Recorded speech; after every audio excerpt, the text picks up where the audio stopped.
G'day everyone and welcome to this week's edition of the Melbourne Punter Show. I'm at the picnics and as usual I'm joined by Darren Potter, Dan Kelly and Racetrack Ralphie. G'day boys. Did you start off with a nickname for yourself? Yeah. Say who you are. I'm just introducing myself. Hello, hello, good to see you. Good to see you. Hi at the picnics. Hello, mate. Racetrack Ralphie. Go D's. Brooks. Go D's. And look, I missed the Easter edition at Moonee Valley. Yes. And you started by handing out Easter eggs. Yeah. And I missed out. So the least I could do was return service. So this is it's a bit late for Easter. So we get the I've got the I've got the matzah for Passover. So there you go. Beautiful. Excellent. Thank you, Ralph. Anytime we get gifts. And also we're here at the All Nations Hotel, so thanks to Bobby O'Kane for having us again. And as Dallas tweeted out, the first 10,000 Punter Show viewers through the door will get a free product. So I've got the counter here to make sure we don't go over the 10,000 mark, because we are in this to try and get an earn. Is that the same counter they used to count the Grand Prix crowds? Yeah, the Grand Prix crowds. On the record. And whatever the crowds are at Flemington. Slightly different show today. Directly behind the camera up there is the Sandown races. We're halfway through the card and rolling. We're currently being stripped, but it'll turn around, punters. The wind is having a dramatic impact. All these races are being run very slowly, and the jockeys are making a mess of it. But we'll soldier on. So in part one, we'll cover off sort of some of the meetings that have happened in the last couple of weeks that happened here in the city, and I've been sort of here, there, and everywhere.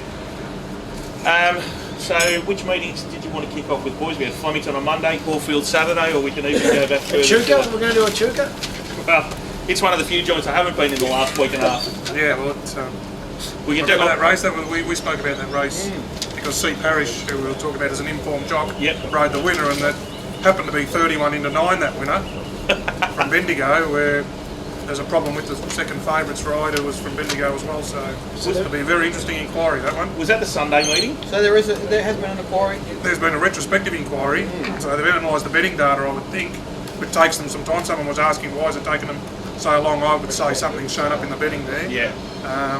It takes a bit of a while. They've got to collate, got to put out requests to all the wagering service providers, get all that information in. Then someone's got to sit in the office who knows what they're doing and go through it all and find out if there's anything in there. So that takes a bit of time, and I'd say that's why it's taken probably a couple of weeks. And now that's fine, and I appreciate that and accept it, and 100% that you're going to be procedurally correct. On viewing the replay, just watching that jockey, as many people would have had since, I thought, well, I don't overly look at videos, particularly at that level. I do all the times and what have you, but I don't study every ride. But there are people employed to do that. Could you explain to me why someone employed on the day to watch rides will then said, now you better have a decent look at that, because that to me looked like someone who wasn't overly vigorous, or definitely not vigorous enough. They asked him for an explanation, which was in the Stewards report. Yes. And what the explanation he tendered was just said, okay, it hung in, I got too far back and missed the start. Explanation was noted. So, I mean, we're looking for some more aggressive riding there to say, okay, well, there's going to be an inquiry open and this will be adjourned, rather than, anyway, but it's retrospective so far, but I don't know. Look, the question was asked, but whether his explanation was accepted, that's what it appeared to in the Stewards report, but obviously it wasn't. So the two riders we're referring to, we've given them raps on the show, that's fair enough. Yeah. So we're not, we're a fan of Robbo's. Yeah. Well, I'm telling you now, boys, if you want to go out in the race and put your foot on the fucking brake and the accelerator at the same time, people that watch videos all the time will be able to tell. So good luck trying to get away with it. No, but hang on, but where I'm going with this, and I think you know. I'm just saying that in general. Generally speaking, brake accelerator, it's very easy to pick. It's not hard. If you try, you can find it. Here's my question. As you said, they asked the question and it's noted whatever the answer is. I've been saying for a while, jockeys could just about burst in a song Hugh Jackman style when asked for their tactics, and the stewards would say, well, we asked Darren Potter why he went back to last from the wide barrier on the horse with the fastest speed and didn't actually move until the 300 metre mark. The food's just come by, anyway, I'm hopping into my lunch. Jumpy's gone the kale. And they're going to get mixed veggies. So they could answer anything. And that rubbish that gets put down in the stewards report when they're actually asked questions is just not what we want as punters, surely. Well, this is where I'll jump in. There's a couple of points here that I know that through the company that I work for, the stewards have the real-time on-course betting information at the city meetings. So at the country meetings, we sort of don't provide it. So that marries in with what Dan was saying, that it does take a little bit of time to collate the things. And I went to, I was in Sydney late last week and caught up with a friend of the show, Lee Dalton, who's now a steward. And I think the thing is that if all the questions that were asked were then put into the stewards report would be like War and Peace. Good. And I think it's just that's where there probably needs to be a little bit more resources put to help get that across to the punting public. That's the answer. It's Jockey. about The answer is they just don't have the resources to either ask all the questions we'd like asked, or if they do, to publish. Yeah. Or they just don't have it. There's not enough people involved or enough people that know what they're looking at. But cause and effect, this is what happens if you want to jam as many meetings as possible. Yeah, exactly. Now you can urine test every single horse that runs and then send them in a batch to a lab, that's fine. For off-track integrity, just if you're actually looking for the right thing, let's say that they are. You can't spend the time, as we often say, we can't spend the time to do form for every meeting.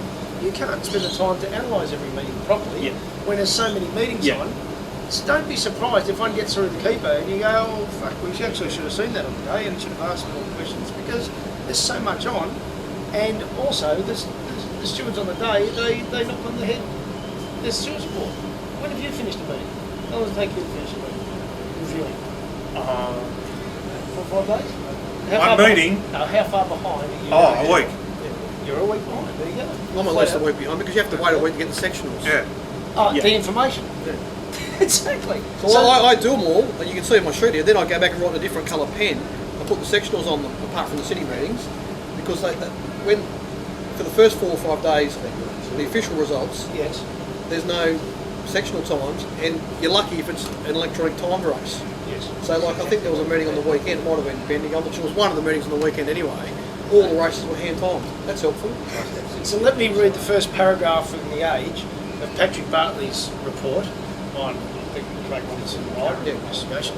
And it'd be fair to say, if you don't follow the situation, say Patrick Bartley's more on the stewards' side of how they would be a bit similar to saying they'll struggle to do a Beatles reunion. His first paragraph are, for the first time in decades, Racing Victoria stewards will conduct a retrospective inquiry into riding tactics of a jockey when they jam a Craig. Doesn't that say to you that that's wrong? That for decades, with all the improvement we've got in timing, in vision, in track conditions, in betting, tracks and trends and in race and Betfair and all the other information, that for decades they've never once had another look and said, now, hey, Exactly. Absolutely. Doesn't that tell you So that first of they're all, off the ball? first of all, it says to the jockeys, if you get up the mischief, you're unlikely to be investigated. That's right. If you are and you get caught, you're going to be like D. Oliver, who had to put his hand up and say, "Yep, I did it," and then you have to sit on the sidelines for a bit of a lettuce leaf. You know what I mean? Have a holiday for 6 months. It's not. So A, you're probably not getting investigated, and B, if you get caught, you're not really going to get punished. But even That's so, how it stands. and all we can do is work within the boundaries of legalities and facts. Damien Oliver was not investigated for anything he did on track. No, he's betting In a race. Yeah, betting. Exactly. So how long since we've had... Betting against himself. I'm not saying it's right. I'm saying the investigation was not about anything he did on the horse. No. In fact, there are great pains to say that he did nothing on the horse. How long, with all these races that go on, since we've had, and how often are we headless about certain tactics? Yeah, the tactics. What about the punters, Joe? What about the punters? Another thing that we'll keep out of what about the punters, but it's another issue that's kept cropping up. A couple of blokes have pulled me up on track, and I know you've had some troubles with it, Ralph. I don't think it troubles you boys as much is trying to use the racing.com website. Another friend of the show, Jonathan Walsh, is an on-course bookmaker, and he's at Vic Bookmaker on Twitter. He's pulled me up a couple of times just saying it keeps crashing. It's hard to watch the videos, and it's hard for him to do form. Now, if it's hard for him to do form, it must be hard for plenty of others. Sure, it's Dave Bartram, isn't it, the one who was at Channel 10 that's now coming in to do the review. Barham. He's coming in to do a racing.com. It's probably overdue, but hopefully this is something that they need to sort out, because it needs to be fixed for the punters and for the industry in general. Potts has got the duck eyelid, and Thank you. Dan, he's gone the Steve Thanks, Beecham. mate. Cheese, So there you mate. go. Yeah, cheese, mate. No, in fairness, I don't like a lot of what Mason Con do, and I kept that to myself.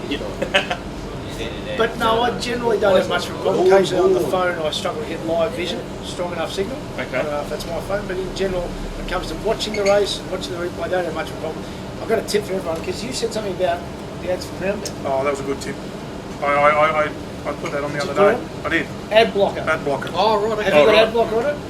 No, I'll do that. Because I was watching Get on just whatever you Dan say about Chrome or Google. Or you were Firefox. showing Andrew Twads. Yeah. He said how you tape it.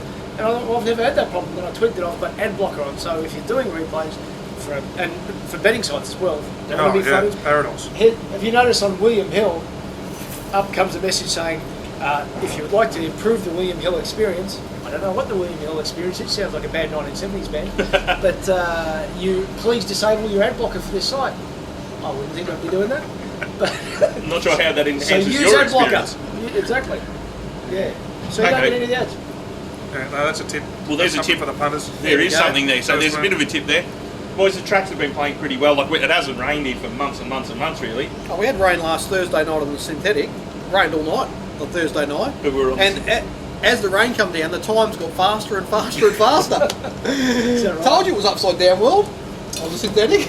Well, Flemington raced really well there on Monday. That was actually, I was out there on Monday, and it was actually quite a busy meeting in the ring. I know the out the way spots. I suppose it was the day, if you to be in the ring, like the weather was really nice, and there was quite a few people there. Like they said, there was 7,000, which would have surprised me if they'd said that in the morning. But it was quite a busy meeting, and there was sort of a fair bit of business being done for a Monday meeting. To follow up on Mark's article that he put up on the site, like Mark was down from Sydney to run the Waterhouse stand, and he was quite busy, and there was plenty of action there.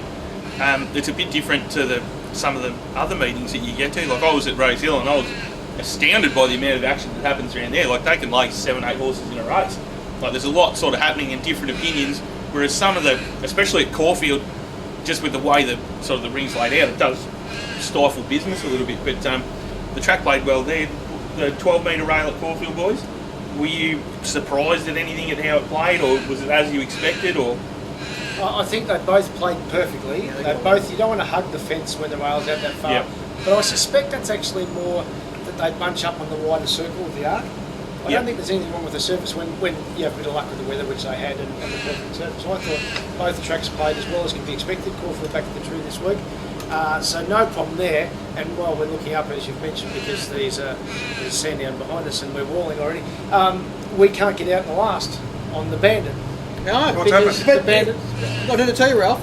The Bandit come out about an hour and a half ago. Is that right? Correct? No one's told Riser. Riser have not got it listed as a scratching as of now. So while you guys eat, I just want to tell people about the absolute fallacy. Now this is fact. You can argue all you like. The facts about the crap spoken about firm tracks. John Sadler, as is his right, has scratched the horse because it's a firm track. But what about actually using some information? Now, do you remember on the 2nd of March, RBL sent a letter to the MRC because Sandown Lakeside was too firm. Remember that? It was too firm. And because Lee Freeman, the great Lee Freeman, complained, and I'm about to get to a very ironic part about that meeting involved Lee Freeman, because he said, oh, the track shouldn't ever be a good two, so-called sent a letter, because you can't have that. Never mind that the Sandown Hillside has got big issues, doesn't race well, and it's down the outside fence, but when Sandown Lakeside's perfect, too firm. So, from the 2nd of March, race 1, Rock for the Ladies, Nulleye and Thinking of You all ran second at their next start. All 8 runners had at least 3 more starts. In race 2, the first and fourth won the next start.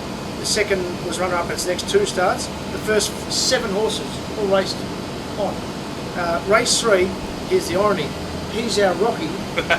Went to Sydney, won 2 stakes races, defeated cool chap, then trained by Peter Moody on the firm track that's dangerous for him. Since gone to Lee Freeman and wins the St Leger. Yes. Race 4, the third and the sixth won its next, won 2 starts later. The fourth had 3 more starts. First 7 across the line, all had another one. Race 5, Native Land ran 8th and won its next start. Genio went 2 starts later. The first 8 horses at least 1 more start. Race 6 here to there, since run 4th and 2nd and won the race. Ungrateful Ellen won its next start at Caulfield. Yep. Fourth, Betterland bumped into Raw Impulse. We'll call that a win. You give them money, Yeah. we'll call that a win, given how good it was. The second, third, and sixth all happened to spell, and one of those was first up. The other two were deep in their preparation. It was just in the prep run. Race 7, 2400 was a poor race, won by Winner Palace, but it Paradanza, Eliza Viscount all placed the next start. In a staying race on the very dangerous track, it was too firm. 8 of the 9 runners across the line all had another start, so it wasn't dangerous. Well, was one of those our Ivanhoe in that staying race? No, this is a bit weaker. Okay. And race 8, Hokkaido and Rose Dancer, both won 2 starts later, so couldn't have taken much out of them. And 7 of the first 8 across the line had at least one more start. Well, the reality is, Ralph, that racing on those quick tracks that are, I call them kind tracks, they're not testing their kind. Yeah. They actually benefit the horses. It's a bizarre situation. I know there are some horses with dodgy feet, right? But in terms of their legs and things, I just can't. Anyway, it's crazy. Your point's beautifully made. Enough said about it. You know, I mean, like it's just like John Sadler's got a thing in his head about this. And honestly, like, was there ever any chance that race 8 today was not going to be run on the green? Yeah. You know, was it like, so why the Bennett wasn't scratched before 7:30 is beyond me. Yep. So if it's not scratched at 7:30, why is he allowed to scratch? Like, it's just bizarre. But anyway, well, that's the end of that. So just in terms of Caulfield, pretty bland day in terms of tuning. Obviously that's gone quite well. Magpies know that. Magpies. It's the early crow. Shidell's gone pretty good. So that, you know, but So there's they've gone as good as they should have gone. 2 subsequent stakes winners from the meeting. Yeah, not from that race. Yeah, Rory. I reckon the filly, if anyone joins in the first. It might be real Marius, top yeah, she's gone alright. Actually, I've got Marius going nearly as good, or as good as Abby Marie. Abby Marie's got a lot of press. That race is a disaster. 3-year-old filly. Could we teach? I'd be laying Abby Marie the next start. She'll start too short, and I'd be amazed if she won. Could we teach people what we know that people watching the general mainstream racing media wouldn't know about the Abbey Marie race? Because straight after the race, we heard what a fantastic effort it was to come from back on a slow pace. Please. Well, I mean, as soon as if you anchor drop in front, you go slow. What you do is allow the horses that have done no work to shoot into the race and get too close to you without spending any petrol, and that's exactly what happened. It's been happening here today. And it's happening every race, and then they outsprint you. It's as simple as that. So anyway, that's cool. So she was advantaged yeah. by the slow pace. Yeah. I mean, she's gone better than anything else in the race, no Absolutely. doubt, right? But Yeah. I'm saying the race is a disaster. Yes. And at Flemington, Miss Vista's gone quite well. Pardon me. Saputo's obviously gone really well. And Turn It Around, I just can't understand Turn It Around. That is a inexplicable performance. Off Flemington. I'll give you 2 on I've that. backed Flemington a few times, DK. What about Like one? second up, a soft 1400 metre run.